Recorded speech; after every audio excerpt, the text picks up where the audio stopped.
Hey everyone, this is Steve Contorno. I am the political editor for the Tampa Bay Times. I'm coming to you live from, my living room, which is not normally where I'm at on election night. Usually I'm either in the newsroom or at some sort of campaign event and trying to bring you updates from there. But because of coronavirus and because of the unusual circumstances of 2020, you're going to get me tonight breaking down the analysis of our 2020 election, the races all across Florida, in my living room where I've got plenty of snacks for tonight. I've got 5-hour energy if I need it, and got two monitors going, a television where I'm watching results, and hoping to bring you a lot of updates throughout the night on all the big races. Of course, the biggest of them all is the presidential election. It is Florida is going to be huge in that race. It's the state that Donald Trump must win to reclaim his victory map from 2016. Joe Biden would love to take it from him and give sort of a first round knockout of for that makes it very difficult for Donald Trump to come back from. So that's going to be one of the big things we're looking at tonight. We also have a bunch of congressional races in our area that are really interesting to watch. In Pinellas County, it's Charlie Crist, the incumbent Democrat, versus Anna Paulina Luna, a really sort of surprising new face in Republican Party politics in Florida. She sort of burst onto the scene as a conservative candidate and won the primary pretty convincingly. She now goes on to face Crist in what has traditionally been a bluer district over these past few cycles. But now we know, in 2016, Donald Trump won Pinellas County. It's a place that Barack Obama has also won. And so we're actually going to see, I think that's one of the interesting races to watch to get a real sense of whether or not Florida is going to flip harder or is going to flip in 2016, or if it's going to be another Trump victory. We also in Hillsborough County in Central Florida area have Alan Cohn, a Democrat, versus Scott Franklin in an open primary race. This is a race where was originally going to be a Republican, Ross Spano, running for re-election. However, a bunch of circumstances like that reflected poorly on him, including pending investigations, encouraged Republican Scott Franklin to get in the race, challenged him in a primary, defeated him. Now we have Franklin versus Cohen in another race that will kind of give us a sense of what direction Florida is going in the future. If this is a race that Democrats can flip, it'll show that the Tampa and Orlando area and their footprints are expanding into the central part of Florida, the Polk County, Lake County region. If it goes for Republicans, then that means that Republicans probably hold on to a majority of the congressional seats in Congress for at least another 2 years. We also have some really interesting constitutional amendments on the ballot, especially the one to watch is Amendment 2, which will decide whether or not Florida will increase its minimum wage to $15 by 2016. I'm pretty confident that this amendment is going to get a higher percentage of the votes than either the Democrat on the ballot or the Republican on the ballot, and yet it needs to get 60% to pass. Whether it reaches that threshold remains to be seen. The opposition, which is mostly small businesses, restaurants, the Lodging Association, hotels, they've put up a pretty big front in the last few weeks trying to convince voters not to vote for it. Whether or not it passes 60% is something we're going to be watching closely tonight. Let's get back, though, to the big race, the presidential race. Florida, it's 29 electoral college votes up for grabs tonight. Here are some of the things I'm going to be watching as election results come in on my multiple monitors that I got going on here. I'm really interested to see what's happening in some of the swing counties of the past few election cycles, specifically Pinellas County, which voted Obama, then Trump, then Gillum, Seminole County, which did the exact same thing, and then also Hillsborough County, which went for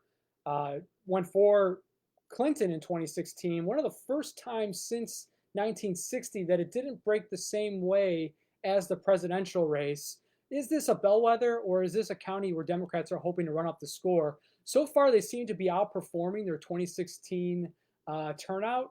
So I'm really looking to see how big they can grow uh, the Democratic pie there, and if that's enough to offset some of the numbers that Trump's going to put up in these rural counties.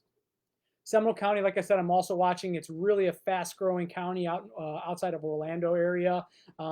It's unlike some of the other counties outside of Orlando, which have a very strong Puerto Rican population that's driving the growth. That county is largely middle class. You're seeing a lot of suburban growth, a lot of sprawl, and it's really the coalition of voters that Joe Biden is really hoping to attract. A lot of them reside in that part of the state. It's your suburban soccer moms, quote unquote. It's older individuals who are retiring. How white voters in that part of the state, whether they go for Trump again or if they swing towards Biden, is going to give us a really big indicator of not only how Trump is going to fare, I think, in Florida, but perhaps might be a bit of a weather vane of where what the president is going to do in the Midwest, because there is so many Midwest transplants to those parts of the state. Also, really interested to see what's happening in South Florida. Obviously, Democrats would like to see very strong turnout in Miami-Dade. That didn't happen in 2016. It didn't happen in 2018, and that was probably the difference in the state going for Trump and then DeSantis over Hillary Clinton and Andrew Gillum. So far, there's been some mixed signals down there. The Democrats are hoping in this next hour before the polls close that they'll still see some stragglers coming in that'll help push them over the top.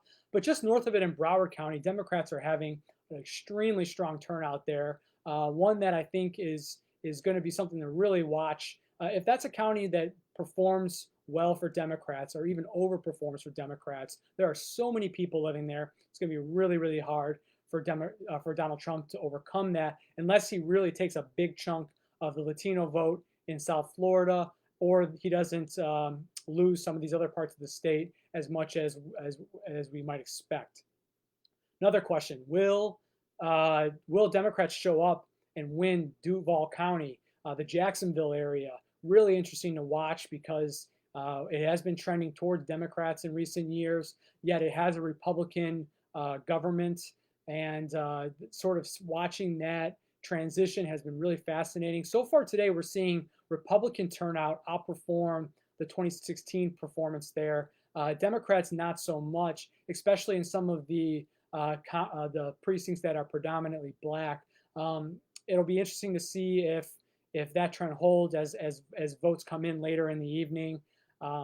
Again, another county where Democrats are expecting the people who vote last are probably going to be on their side just based off of voting patterns that we've seen so far. I'm getting a bunch of questions in here. I'm going to do this for about 5 more minutes, so let's try to answer your questions before I got to get going and start writing all my stories for tonight. So you say, one question is,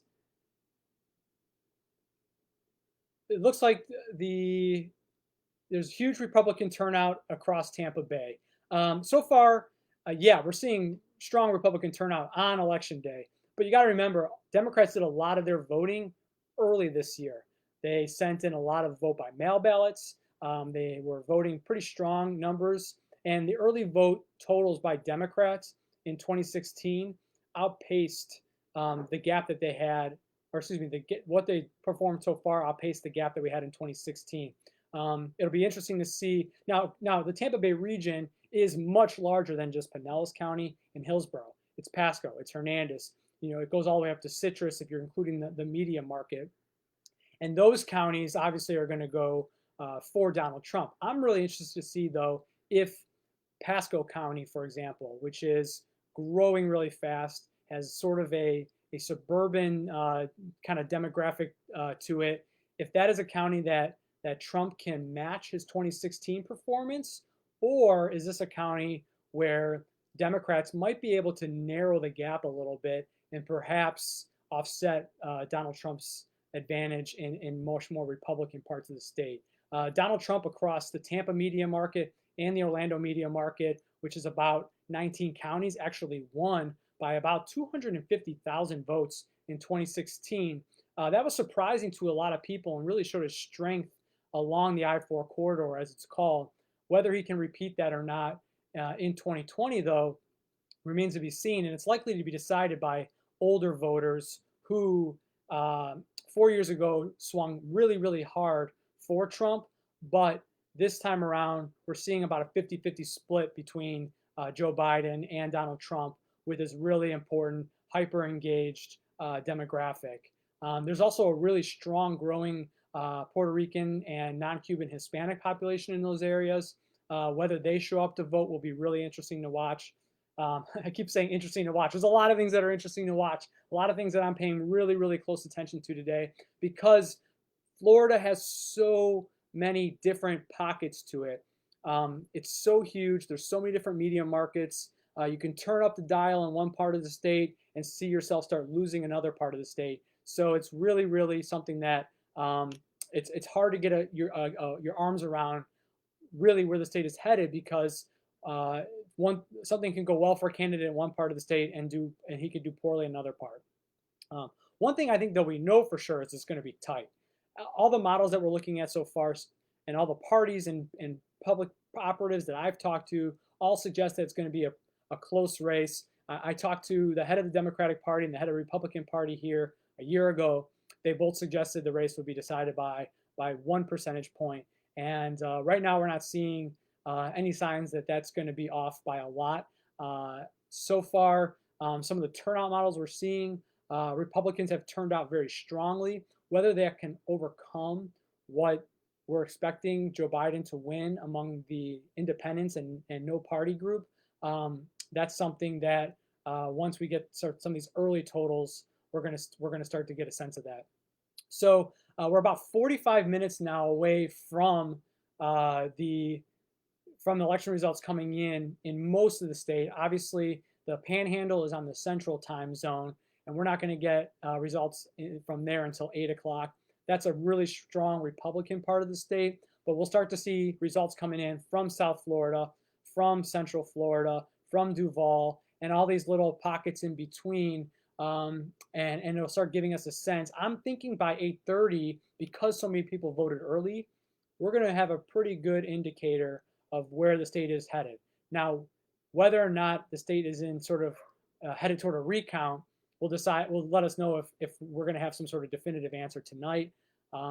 If it's a strong showing for Donald Trump, or if it's a strong showing for Joe Biden, like meaning a victory that's 1% or larger, I think there's probably a good chance that we'll have by 9:30, 10 o'clock a sense of that. That's the direction that this is going. So looking for some more questions. Someone asked, how many pots of coffee will you drink tonight? I've had 3 shots of espresso already today, and I'm probably going to take this 5-hour energy drink just as soon as I get off of here, and hopefully that gets me till 4 a.m. We're going to be updating the website throughout the evening, so make sure you go to tampabay.com. We'll have live election results for not just the presidential race, but all of our local results as well. I'll be blogging with our Tallahassee reporter, Kirby Wilson, and our columnist, John Romano, breaking down the results, sort of letting you know what we're seeing, what it means as the results come in. So you can follow us on tampabay.com, and we'll be updating those results all through the night. I don't expect to go to bed until the sun is up, because we expect to be sort of updating, not only as Florida results come in, but as West Coast states come in as well. Let's see if I have any more questions I can answer before I jump off here. And just a lot of people have very strong opinions about how this race is going to go. A lot of pro-Trump messages, a lot of pro-Republican, a lot of pro-Biden voices in there. We're going to find out sooner or later which way this is headed. And I think, regardless of what happens, the one question I have is sort of where we go forward from here. Is the results close enough, especially in states like Pennsylvania and Wisconsin and Michigan, where we're headed to recounts and we're headed to some sort of outcome where President Donald Trump is going to dispute the results, or where Democrats are going to sort of take some of the late obstruction of counting ballots to court to try to change the results and make sure every ballot is counted. Those are things that we won't know until tomorrow. But I would like to just sort of warn people I know there's a lot of focus on whether or not we have the results tonight. Uh, we almost never have results on election night. We didn't have election results in 2016 on election night. It's not a function. It's not a normal function of our process. There's a lot of ballots to count all across the country. Technically, our each state has weeks after the election to count all the votes. The reason elections get called on election night is because all the there's independent media, the Associated Press, all the news networks are able to sort of use math and data and statistical analysis to sort of say, we know these are the ballots that came in. We know what ballots are outstanding. Based off what we know, we can declare Trump the winner of this state or Biden the winner of this state and start adding up those totals. But it's very possible that we won't be able to say that in enough states in order to come up with a declarative winner tonight. It's possible to be like previous elections where we didn't know for several days. It's possible that it's like 2000 where it might take weeks. But just know that we're going to be with you every step of the way. I hope we can explain to you exactly what's happening in a way where we don't, where we can be clear, don't incite any sort of panic or conspiracies. They're going to be counting ballots for the next 2 weeks because ballots are still arriving today. In certain states, if they're postmarked by today, they're still going to be counted. In Florida, if you're an overseas or military voter and your ballot it gets in within a week of the election ending, it'll still be counted. So even though all the focus is on tonight, and we may have a winner declared tonight, if we don't, it's not the end of the world. It's not someone cheating. It's not some kind of conspiracy. It's just the way things work. So if I have a lasting thought, I want to leave you with that. I'm going to start following election results and start giving you some insights into what I'm hearing from both campaigns. You can find our live blog. It's going to go up in about 12 minutes at 6:30 on tampabay.com. I hope this has been helpful. Thanks for joining me in my living room. I'm going to be back here around 9:45, hopefully with some updates for you on what exactly is happening with the results. So thanks for joining us, and see you in a few hours.